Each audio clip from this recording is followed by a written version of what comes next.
Okay, I'm going to introduce our speaker today. We are so fortunate to have Mark Trenner here. And Mark is licensed to practice before the U.S. Patent and Trademark Office. Yep. He's been working with intellectual property cases since for 15 years. He's worked for several Denver area law firms, and in 2004 started his own practice. He works with patents, trademarks, copyrights, and trade secrets. He also helps companies with contracts, licensing, and other business law issues. So he's bringing a lot of expertise. On a personal note, Mark volunteers with the Rocky Mountain Microfinance Institute. He participates in the Colorado Patent Pro Bono Initiative, and he financially supports several Colorado charities.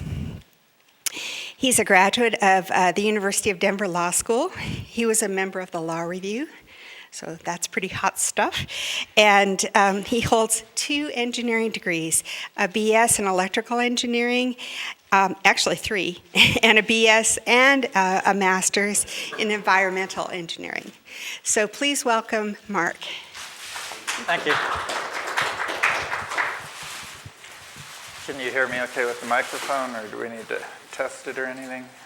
We're good to go? Okay.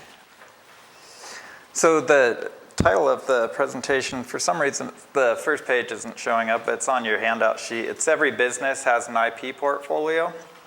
And I put on there, presented by Mark Trenner, patent attorney, and I put in red, small business owner, because I'm a small business owner too, just like you.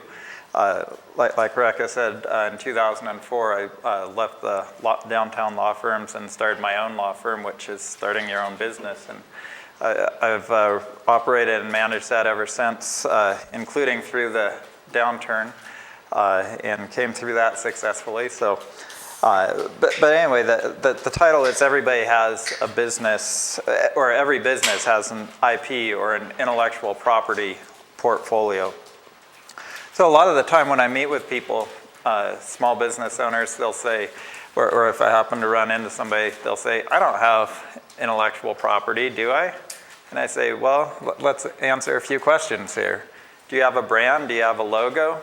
Do you have a name for your business or for your product? Then you might have a trademark. Do you advertise? Do you have a website? That advertising material, brochures, your website, that's all copyrightable. That's intellectual property. And can just anyone run your business, or does it take special know-how? Do you have any secret ingredients or just knowledge about your particular industry that somebody just starting out might not have? If you do, and it's something that you can keep a secret, you might have you would have a trade secret too. Good, got the right direction there. So let's start by talking about each of those 3 types. Trademarks, copyright, and trade secret. Let's start with trademarks. What are trademarks? Trademarks are either words by themselves, or they can be words in combination with a logo. It can also be slogans or taglines, just slipped my mind what a good one is, but Just do it, Nike, right? So Nike would be just a word. Just do it would be a tagline or a slogan. That's great, thanks for that example. Or just graphic logos, so just artwork that represents. So if you think about Starbucks, on the coffee cup, they have the picture of I don't know if it's some ancient goddess or somebody, but you know what I'm talking about. Just a graphic logo, that's a trademark, so is the word Starbucks. And if you have the 2 in combination, that can also be a trademark. Also, some things people don't think about are considered more like trade dress, the product packaging. So the unique shape of the Coke bottle, the color, orange. In fact, I just filed a trademark application for a client of mine the other day for a particular color for their product, because their product's always that color. Just like if you walk into Home Depot, you know you're in Home Depot because everything's orange, the orange buckets. Even sounds, Harley-Davidson actually has a trademark for the sound of their exhaust system. So there's a lot to trademarks that people don't necessarily think about right off. A lot of the time people think a trademark is Coca-Cola, but there's more to it than that. So sometimes people say to me, what about my business name? Well, it's important to distinguish. Your business name by itself is just the name of your business. It's not a trademark, but there may be aspects where there's some overlap. For example, the Coca-Cola Bottling Company, if you look at your can of Coke on there and fine print somewhere, it'll say Coca-Cola Bottling Company, Inc. Now that's their company name, not their trademark. But obviously they also have a trademark for the words Coca-Cola, and that's what's on there in big print, and you probably see the little encircled R after that. You don't see the little encircled R down after Coca-Cola Bottling Company, Inc., because that's their, I'm glad I picked Coca-Cola because everybody has a Coke can today. But you won't see it down there because that's their business name. So business name, there may be some overlap, but that's not a trademark by itself. It's only when you use it to identify the source of a product that it becomes a trademark. And it can also be entirely different. McDonald's Corporation has trademark for Big Mac. So Starbucks company, that would be their business name, but Starbucks for coffee. So there's overlap. McDonald's and Big Mac, two totally different ways.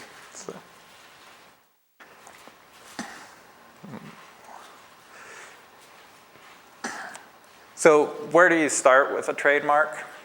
I always say do your due diligence. Before you go slap the name on a product that you're going to put out there, you want to do some background research first. You want to make sure that you don't start using somebody else's mark. A good place to start is on the internet. Just do a Google search. There's a lot of free search databases. There's business databases. There's state databases. The Colorado Secretary of State, for example, has databases of all state trademarks that people have applied for. And then the U.S. Trademark Office, obviously, is going to be the best place to look because that's where people register their trademarks, and it's nationwide notice that you're not to use that mark or anything confusingly similar. And those are all free databases. Like I said, Google's free, the state databases are free, and the U.S. Trademark Office database is free.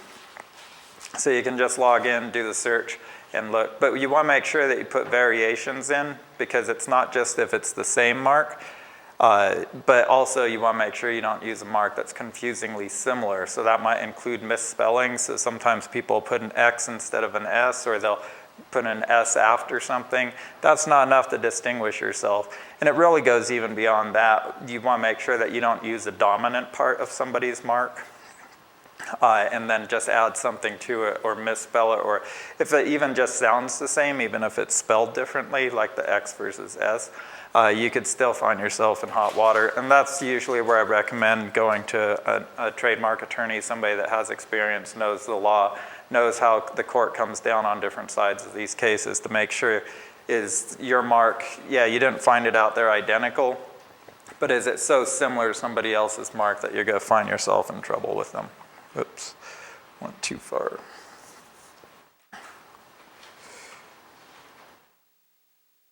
So if you do find yourself caught using somebody else's trademark, you can find yourself obviously facing an infringement lawsuit, and that's no fun. You're going to have to hire an attorney to talk to their attorney, and the bill's just going to go through the roof. You may also, if you apply for a mark, they may oppose the registration, which is like a mini court proceeding at the trademark office. And if your mark does register, you may face a cancellation proceeding, which again is like a mini court proceeding at the trademark office. So all of these are very expensive. But one of the, probably one of the biggest concerns, even if you're able to settle with the other party, and they don't want any money damages, they just want you to stop using that mark. Now look at all the things that you may have lost. If you've already been marketing your product under this name and now all of a sudden you have to stop using that, you're going to lose goodwill with your customers. I mean, you've built up a brand, people recognize your product, they recognize your company, they recognize a certain quality of the goods. with your customers. Now all of a sudden that name's gone. If they don't see it out there on the marketplace and they don't know the story behind this, they may just think you went out of business. You lose customer base that way. And you can also lose marketing investment. I mean, if you've got a lot of packaging, if you've got labels printed up, if you've got product packaging printed up, if you have signs or advertising, think about some of the advertising where it's an annual subscription or an annual price. Little things like business cards and brochures, if you've had names painted on the side of your truck, that's all lost. All lost goodwill with your customers and the expense of actually having to redo all that and toss out all your old marketing. So let's assume that you do find a mark, you get past the initial hurdle, there's nobody else out there using that mark or anything that's confusingly similar to it. What do? You want to make sure that you use your trademark properly. So you do want to make sure that you use the TM symbol. TM is for a product, trademark, or SM if you're offering a service.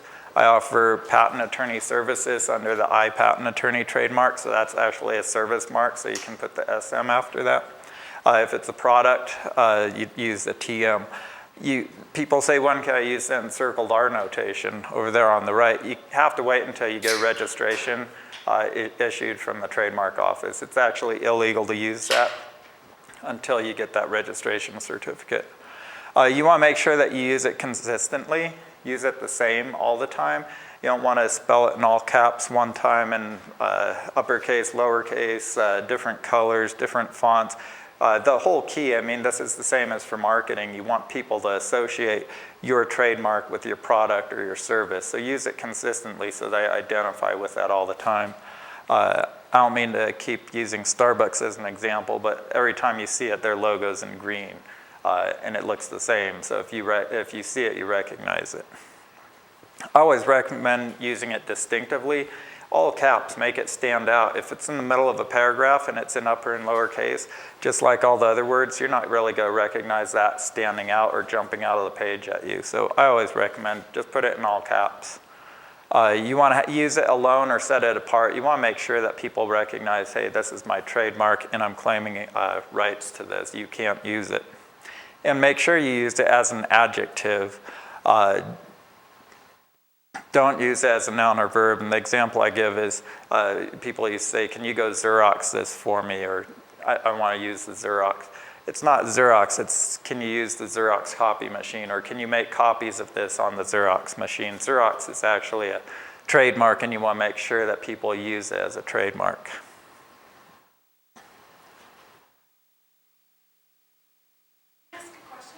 Sure, go ahead. Is it an adjective or a noun? I mean, if you can say... Not a noun, you want to use it as an adjective. So a noun would be the copier.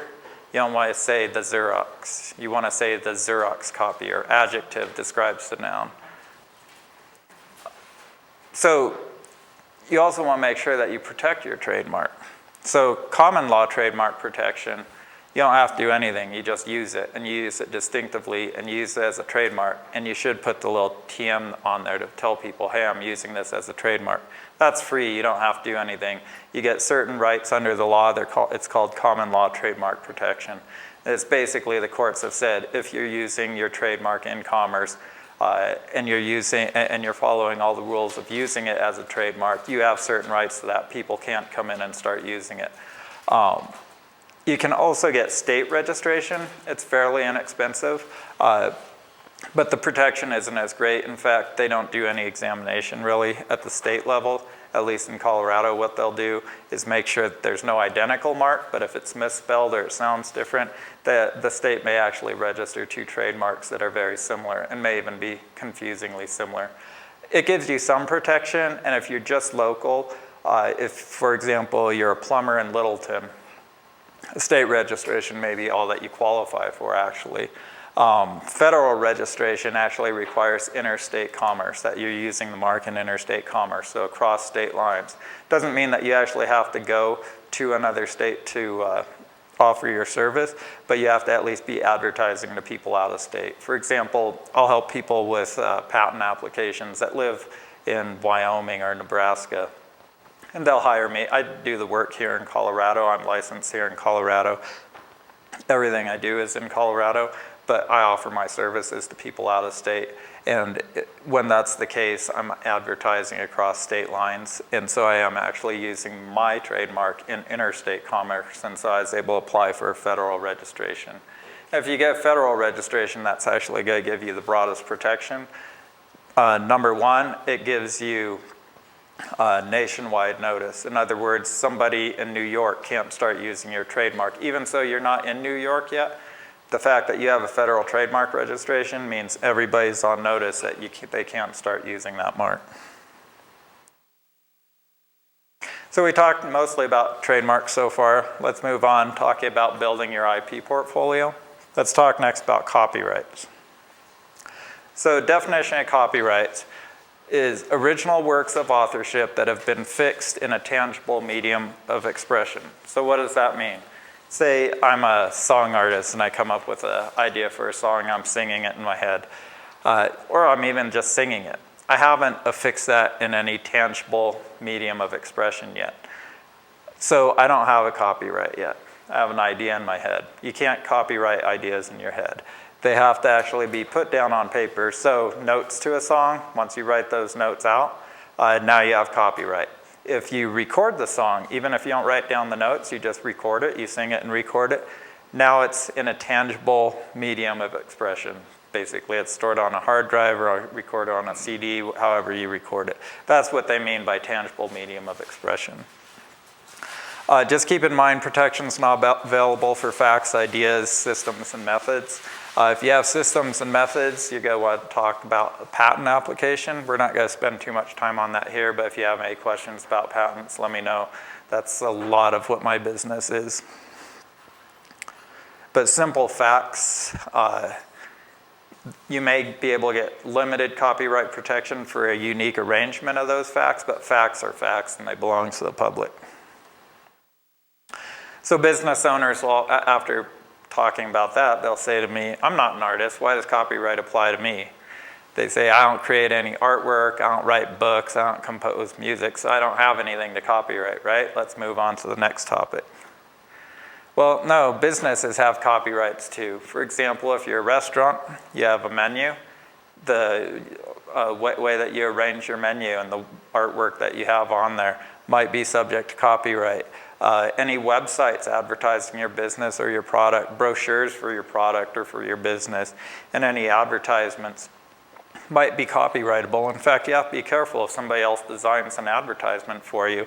If it's an advertising agency, they'll actually own the copyright to that, and they'll say what you can do and where you can run it. And if you stop working with them, they may say you can no longer run that ad. So be careful up front, read the contract or work with an attorney to put together a contract with anybody who's going to produce this artwork for you, like the menus or the websites or the brochures. Make sure that you own the copyright to that. Big one would be a website. If you go to a web company, have them develop a whole website for you, you might invest a couple $1,000s on that. Make sure you're getting the copyright for that, because if you have a falling out with that company and you no longer want to work with them, guess what? They're going to say, we'll take down your website because that belongs to us. So make sure you have it up front that you're owning the website or the brochure, the advertisement, whatever it is you're working with somebody, because you want to be the one that has the copyright. So how do you get a copyright? It's easy.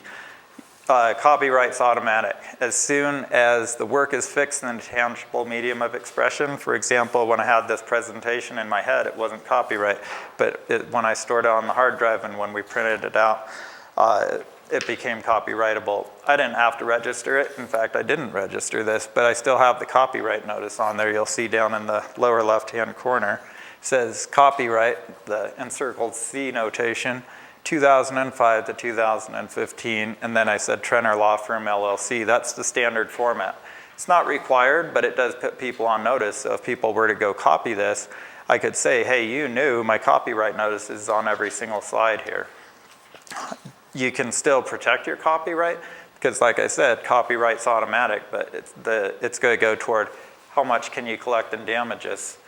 Did they have notice? Was it willful infringement or was it innocent infringement because you forgot to provide that notice? So like I say, notice is not required, but I highly recommend it. Registration is not required. Again, I recommend it. I recommend it especially if you're investing a lot into something, like maybe on your website you might want to do a copyright registration. Definitely if you're creating songs or artwork, you'd probably want to get registration for it. That's pretty inexpensive. It's actually an online procedure at the US Copyright Office. You could do it yourself. It's pretty simple. They have forms that you fill out, and it's a $35 filing fee. So we talked about trademarks, we talked about copyrights. What else goes in the IP portfolio? Trade secrets. And again, people say, I don't have any trade secrets. I'm a small business. I don't have top secret information. I'm not the FBI. I'm not a big company with all this high-tech manufacturing equipment or high-tech processes. I don't have technical drawings. I'm not a big engineering firm. I certainly don't have the formula for Coca-Cola, because if I did, I wouldn't be sitting here today. I'd be sitting at the beach somewhere. But businesses do have trade secrets. A lot of businesses do. I bet some of you in here even have trade secrets. And trade secrets, the question is, how do you stay ahead of your competition? Do you have customer lists? If I were to set up shop right next door to you, do you think that I would be able to compete effectively with you? Or would you be able to put me out of business because you have customer lists? You have preferred vendors. You know who to go to get the job done on time and for the right price. Pricing, how do you price your product? What's the formula that goes into that? Do you have special pricing agreements with your suppliers and your vendors? And any other know-how, what makes you better, faster, and more profitable than your competitors? All of those things might be trade secret. How do you, so if you have some, how do you keep it a trade secret? How do you protect it? Do you have to register it like a copyright or a patent or a trademark? No, it's simple, just keep it secret. How do you keep it secret? Use a non-disclosure agreement if you have to meet with somebody. Use a non-disclosure agreement with any suppliers. If you have somebody building a component for you or supplying the part, have them sign a non-disclosure agreement saying that they aren't going to go tell your competitors. Make sure key employees, now if somebody is just behind the counter strictly running the cash register for you, probably don't need a non-disclosure agreement with them. It's going to depend what level of access they have to this, but if they're in the back room working on this, putting this together, assembling it for you, you certainly want to make sure that you have a non-disclosure provision, at least in their employment agreement. And make sure that you mark anything as confidential. Because first thing people say is, I didn't know that was confidential. It's the same with the copyright. People say, I didn't know you had a copyright on that. So just mark it. Buy one of those stamps. I think they're 99 cents at Office Depot or something. Only share things on a need-to-know basis. So if you have employees that don't need to know certain things, don't tell it to them. I mean, if they're just running the cash register, they don't need to know how the thing is built. Keep them out of certain areas, lock off rooms and say no access, or you need a badge to get into a certain room. Make sure that you keep all your business files secret. Make sure that you or somebody at the management level is there to meet with your vendors and suppliers when they come. Make sure you don't just have whoever happens to be working the cash register meeting with your vendors. Lock things up. Make sure if you have a back office, you lock it. If you have a file cabinet, lock it. Remember, if you have cleaners coming in after hours, make sure this stuff's locked up. Make sure you wipe off the whiteboard. And like I said, it's a lot of common sense practices, but a lot of things people forget about a lot of the time until it's too late and somebody's stolen their trade secret. If you have recipes that are trade secret, don't tell somebody, or you can even break it up. If you're not going to be there to put it together all the time, have somebody do the first third and somebody else work on the second third and somebody else work on the third part of it. That way, nobody has the entire formula. And certainly any of those people should have NDA provisions in their employment agreement. And like I said, there's no registration. It's free. You just have to keep it a secret. Once it's not a secret anymore, it's not a trade secret. So we talked about building an IP portfolio. We talked about what things to consider. Most businesses, whether they know it or not, and whether or not they want to acknowledge it, do have an IP portfolio. Go out, build it, identify your IP. I gave you a couple ideas: trademarks, copyrights, trade secrets. You may even have patents. Think about all those different things. Think about everything that makes you unique. If you were to sell your business, what are the key features that you would tell the potential buyer of your business? Why should they buy your business and not just start up on their own? Value it, protect your IP. If you have trademarks, register it. If you're just in the state of Colorado, you're not marketing to anybody outside of state borders, at least file that state registration. Use it consistently. Make sure that people know that you have a trademark and that you're claiming trademark rights. Manage it. Keep track of your IP. I always tell people, just start a folder. Just get a manila folder on your computer or somewhere. Just label it intellectual property and anything related to that. If you have copyrights, if you have menus, if you have web designs, anything with copyright, anything with trade secret, make a list of all your trade secrets. Anything that you're marking as confidential, keep it in one place. That way you know, hey, this is my intellectual property, this is my intellectual property portfolio. Treat it like it's an important business asset, because it is. And like I said, protect your IP. Trademarks, at the very least, put the TM or the SM symbol on there. It's absolutely free. That's all you have to do. Do your due diligence first, but once you know you're clear to use it, mark it. Make sure people know. Absolutely free. If you want to register your trademark with the trademark office, it's a $275 government fee. If you use an attorney, attorney fees apply too. You're still talking a couple $100, not that much. Copyrights. At least put that copyright notice on there. Like I said, I put it on here. It didn't cost me anything. I didn't register this. But I have a copyright, and I have copyright notice, and it didn't cost me anything. Register it if it's important. It's only $35, and you can do it yourself. If you want to work with an attorney, you're looking at a couple $100, but still, you're not talking a major investment here for something that could be pretty important. And trade secrets. There's nothing, I mean, you can hire an attorney to work with you on an NDA and an employment agreement, but other than that, simply procedures and putting the right procedures in place. Keep it secret. What's the stamp cost? 97 cents. A lock on your door, a lock on your file cabinet. I mean, most of the stuff you have already anyway, just use it. So all of this, very low cost, effective ways of managing and protecting your IP. And then manage it. Like I said, keep that manila envelope. Keep copies of your advertisements and brochures and put dates on them. Keep old websites. So if somebody starts using something that looks just like yours, you can go back to your folder and pull it out and say, hey, 3 years ago I was using this. It looks like they just ripped me off because they want to get my business. And then also, for your trademark, conduct customer surveys. Do they like your brand? If they don't, maybe you need a different trademark. Find out what they like and don't like about it. Do they like your website? Maybe it's time for an update. Do they appreciate something that you do better than anyone else? If so, that might be a trade secret, how you're getting that done, how your customers are identifying that with you. And like I said, just keep a file, especially if you do any registrations. If you get a state trademark registration, keep a file with that, because you'll have to renew trademark registrations. You at least want a copy of your copyright registration if you get one.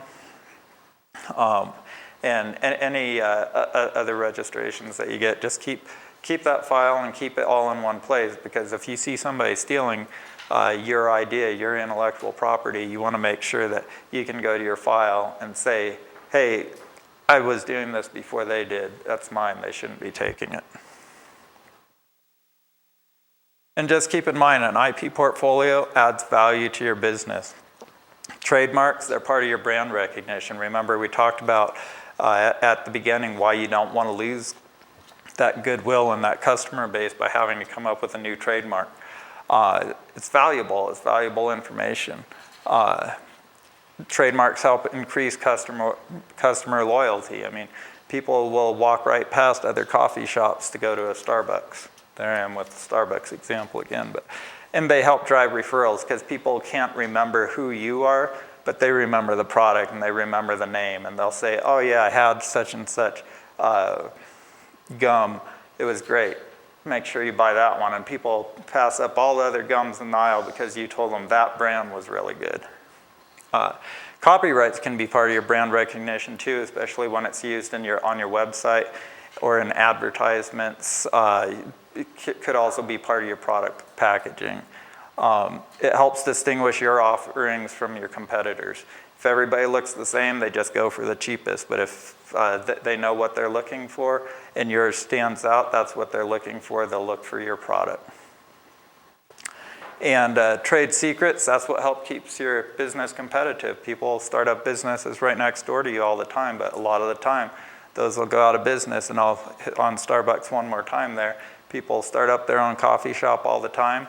It doesn't worry Starbucks because people know. People walk right past them to go have their coffee. So even so, they're selling the exact same product. People just want, they just want what they identify by that trademark. So and I think that's it. I think that we've reached the end of the formal presentation, but I'd be happy to answer any questions that you might have. What about intellectual property, such as works that are created by an employee?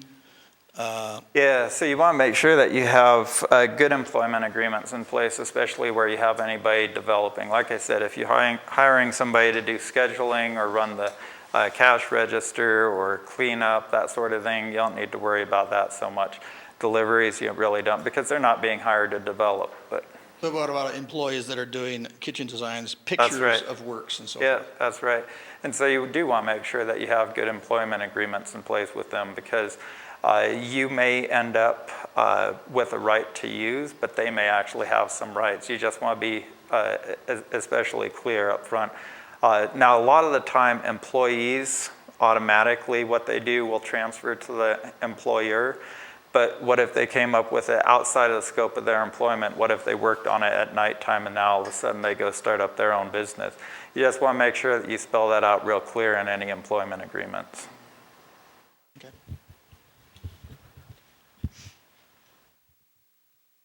I guess I have a quick question. Go ahead. Are non-disclosure agreements ever implied, or can they be verbal, or do they need to be in writing? They can be implied.